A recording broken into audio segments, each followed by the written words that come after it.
எல்லாருக்கும் ரொம்பவே ஃபேவரட்டான அண்ட் பாப்புலரான சீரியல் ஆக்ட்ரஸோட ஹஸ்பண்டோட ஃபோட்டோஸ் தான் நம்ம இப்போ இந்த வீடியோவில் பார்க்க போகிறோம். அதில் ஃபர்ஸ்ட்டாக நம்ம சிறகடி காசி சீரியல் மூலமாக ஃபேமஸான மீனா, அதாவது கோமதி பிரியா இருக்காங்க இல்லையா, அவங்களோட ஹஸ்பண்ட் தான் இவங்க. அடுத்ததா அதே சீரியலில் ரோஹிணி ரோலில் பண்ணுற சல்மா அருணோட ஹஸ்பண்ட் தான் இவங்க.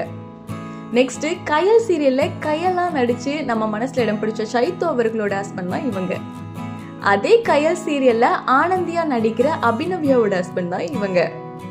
அடுத்ததான் நம்ம எல்லாருக்கும் தெரியும் ஃபேவரட்டான கப்பல் ஆலியா மானஸோட ஹஸ்பண்ட் தான் சஞ்சீவ். நெக்ஸ்ட் சுந்தரி சீரியல்ல சுந்தரி அப்படின்ற ரோல்ல சூப்பரா பண்ணிட்டு இருக்க கேபி அவங்களோட ஹஸ்பண்ட் தான் இவங்க. அடுத்ததான் ஜீ தமிழ்ல கார்த்திகை தீபம் சீரியல் மூலமா மக்கள் மனசுல இடம் பிடிச்ச அர்த்திகா அவங்களோட ஹஸ்பண்ட் தான் இவங்க. நெக்ஸ்ட் பாண்டியன் ஸ்டோர் சீரியல் மூலமா மீனா அப்படின்ற கதாபாத்திரத்துல 2 சீசன்லயும் நடிச்சிட்டு இருக்க நம்ம ஹேமா அவங்களோட ஹஸ்பண்ட் தான் இவங்க. நெக்ஸ்ட் பாக்கியலட்சுமி சீரியல்ல அமிர்தாவா நடிச்ச ரித்திகா அவங்களோட ஹஸ்பண்ட் தான் இவங்க.